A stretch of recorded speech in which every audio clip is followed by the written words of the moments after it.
Good morning, good afternoon, good evening, and good whatever and wherever you are in the world today. And welcome to another session in the soft and system side to sales. Myself and Jason, my good colleague Jason, we talk about all the different elements of building a really strong sales team, process, and customer service deliveries.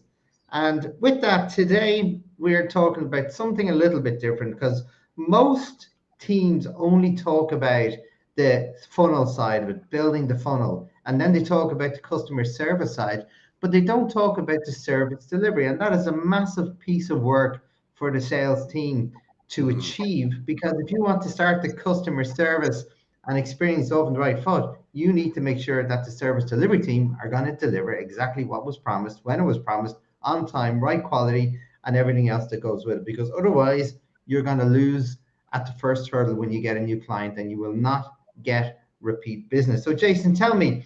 I'd like to start off with this conversation about personal experiences, right? So, tell me when you've been working with teams, what have you seen fall down when you start looking at their service delivery element? So, when the salespeople get the job and they pass it on to the team, where do you see it fall down?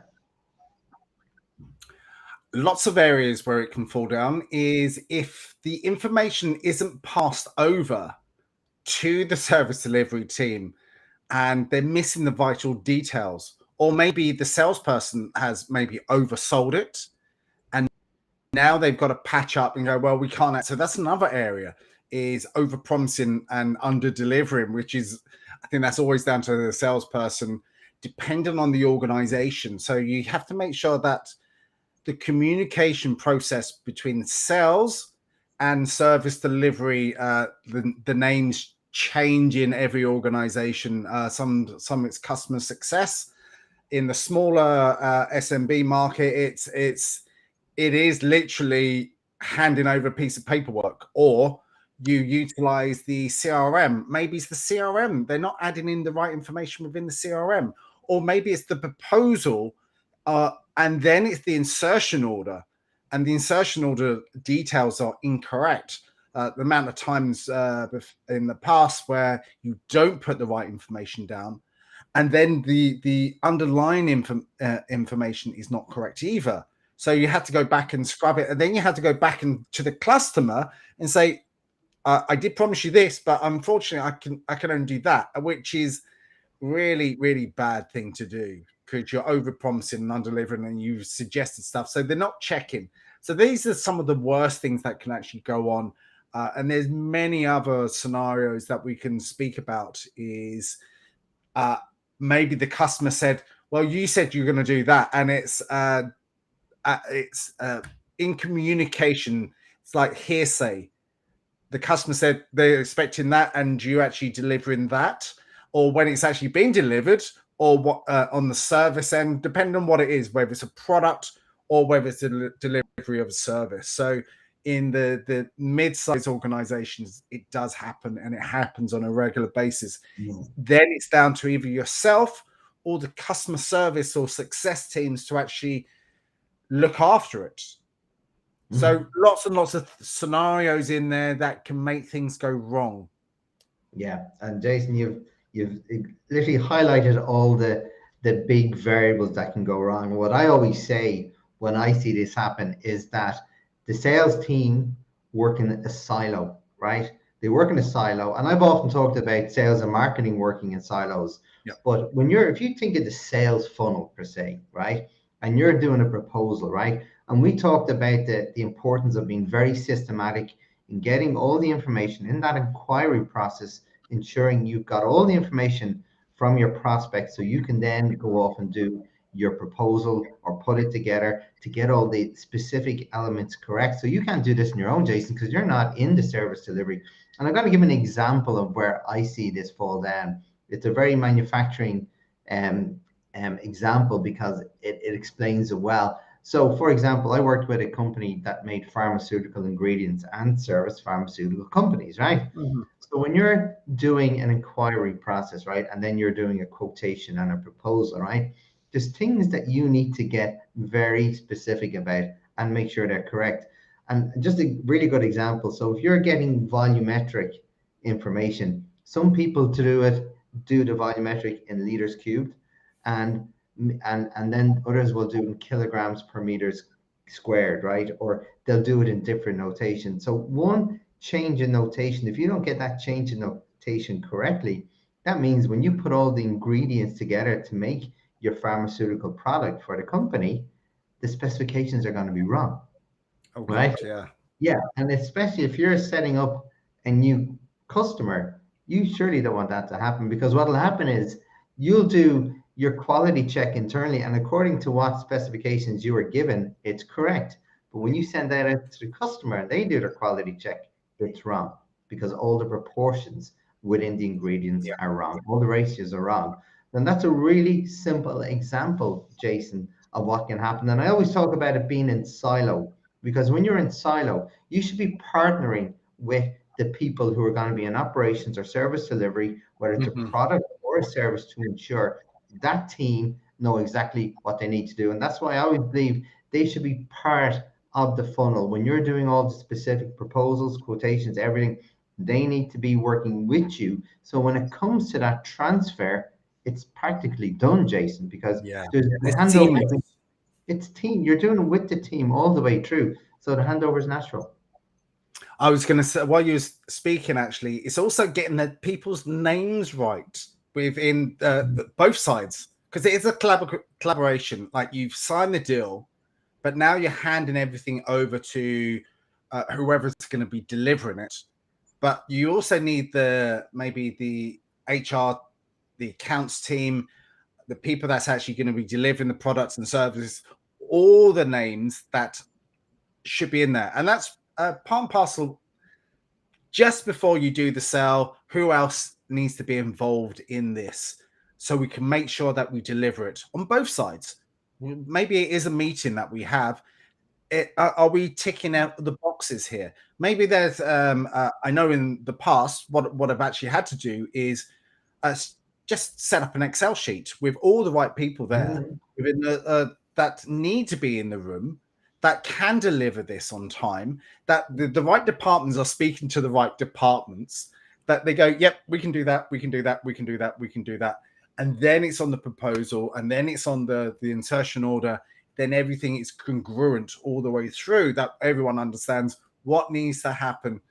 But it is that effective communication part. And being as a salespeople is, I'm pointing to my ears here. It is 2 ears and 1 mouth, and listening really intensively of all the information.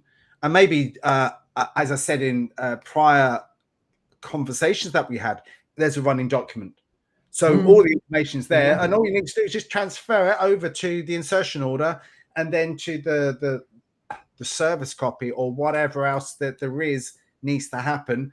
And then you just do a copy and paste and make sure that everyone is in line with that, so you can deliver excellence. So it is defining what needs to happen, because it's reputation, credibility, trust, and it's also that referral as well. If you can exceed their expectations by over delivering, not under promising. Yeah, and that's it, Jason. And I'm glad you mentioned that Excel document, because that example I told you about, what I had started doing with this particular client was not with the sales team. I was doing work with their operations team that were developing the products for the pharmaceutical company, right? And I was there working root cause problem solving with them. And they were getting so many things wrong. But when we did the root cause, we found out that the root cause was actually at the very start of the process between the salesperson, the sales rep, but also Yep. the customer service desk that were feeding in the orders into that system you mentioned earlier on.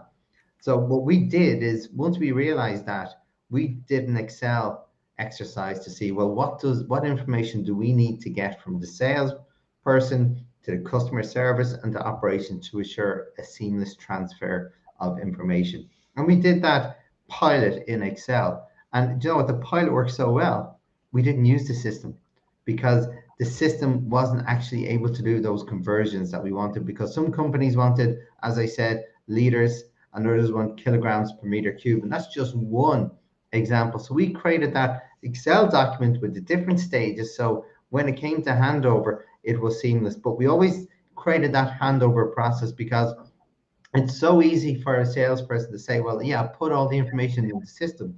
This should be easy now for the customer service delivery. I'm too busy. I need to move on and get more sales.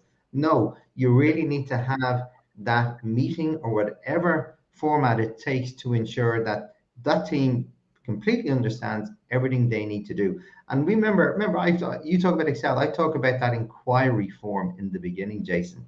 Right? Yeah. That is the same form that we use at the handover, because if you do your inquiry process correctly, you have all that information from the very beginning, and then that is used as part of the handover process to the team. And again, the salesperson then, Jason, if you really care about that customer experience, you have to be holding the service delivery team's hand to ensure that first we don't overpromise and deliver, you underpromise and deliver and make Absolutely. sure that happens, and babysit it as best you can and ensure you have a great customer experience for the first order so you can ensure you get that referral and repeat business.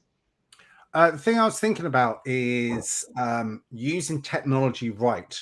You know, when you buy something online and you buy it from an expert like Amazon, as an example, you put the stuff that you want, and there's a tracking system that tracks it all the way to your house. So when you're using and utilizing technology well and having a CRM which connects to something else and something else, the customer has control or an understanding of effectively what is actually happening, whether it's a product or service or whatever else, that they're in communication with your automation tool that you might have in place, which is, yep, we know we're going to be delivering on such and such date. Here's an email that is going to say we're going to be doing that on that date. And then here's an after sales email. Once it's been delivered, how well did we do? A little bit of customer service there. How well did we do? Did we do really well? Did we promise that we'd do everything in there? Or whether it's a quick 5 minutes survey about yeah, tick tick, you did really well. So all of those sort of sequences needs to be included now within the process and the after sales process, and really that's over to the customer success team or the delivery team or whoever they might be, but we are delivering a service. Or whether it's an individual service that you need to be doing that follow-up. And whether that you automate it or whether you're doing a manual thing there, they need to know that it's being done in the correct way, that they feel that they're being looked after, and they feel like there's a direct, and using that terminology again, communication is absolutely key. And if you can automate it to make things simpler and easier, we have the technology now. I'm speaking like the $6 million man here, but we everything. There's lots and lots of pieces of technology out there that is so good, and it can take so much of the stress and effort out of it. Yeah, no, and I totally agree, Jason. And I think what you've talked about, that tracking, all those nuggets of information that are really powerful from the customer perspective, to know that you're able to do what you've asked of them, and they can see it live when their products or services going to be delivered. I think that is super important. One thing that I do before we get to that stage as well, Jason, is I always encourage like simple SLAs. Now, I'm not talking about complicated documents, and like you've got your terms and conditions, you've got your legal stuff, but I'm talking about building a document that manages and develops and grows the relationship, and both parties agree to everything that goes into it, and they sign off. And again, this is to show, Jason, that you're interested in building a relationship and developing business and partnerships in the future. So you put a clause in where you will review it in 3 months or 6 months to ensure both parties are happy. A big part of that in the beginning is the service delivery metrics. What are you committing to deliver, and what will you be penalized if you don't? And again, Jason, it's not just about the sales team putting this information in. This has to be done by the service delivery team, because again, the sales people don't have access to this information. They don't know what's happening. They don't understand the capacity and demand that's going on in the business at the moment. maybe they could, but it's not their subject matter expert that they need to be managing. They need to bring these teams in. So once you start building that view to collaboratively together, then you go to the customer and say, this is what we plan to do. We'd like your thoughts. We'd like your expectations of what you think. But also, this is what, if you want us to commit to service delivery for you, this is what we expect of you and your business too, because it's a two-way street. Yeah, no, it is absolutely. And once it's been delivered, the way I look at things, this is just me personally, because I'm a bit of a control freak. I love to follow up as a salesperson just to make sure that, number one, it's the relationship. You've spent a lot of time with these people. You know about their family, you know about their holidays. Hopefully, you know a little bit more personal things about them. But for me, I want to make sure that we practice what we preached. We've done what we said we're going to do. The product, the service, or whatever else has been done in the way that I suggested it would be. I know it's being passed over to customer success or service or whoever that's doing the delivery. But for me personally, and this is what I advise everyone to do, I know our job is to sell. I know our job is to do this, that, and the other. But for me, I have that inkling feeling inside of me. I want to make sure that they're happy. I want to make sure that everything's been done the way it's been done. So whether it is me calling out to them at some stage, just to check if the products and services done, or if it's a software service, just to call up, is it for you? Are you happy with what you have? Is it running better for you, or whatever? So it's just to do a sense check and also build that relationship up with them. Some people just miss that part out, and I think that's just imperatively important. Whether you do it 4 weeks afterwards, or whether you do it 3 months afterwards, I'd even with them every now and again. Not overdo it, because you don't want to annoy them, but there could be opportunities down the line as well. And again, we've spoken about this before. Testimonials is absolutely key. Yeah, but that's exactly it, Jason. And a lot of salespeople will see, well, that's taken me away from sales work I need to do and develop more sales. But what people miss, Jason, is that if you like put that effort in to make sure that first contract goes really, really well. Yes, it's a bit of TLC on your part and a little bit of time. But here's the thing, Jason, if you focus your time on that effort, right?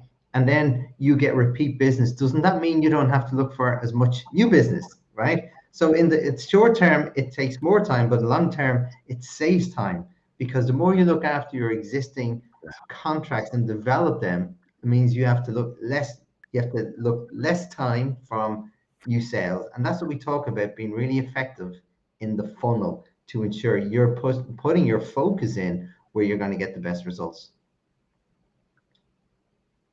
I always like to say, get your customers to talk about you rather than you talking about you. Why?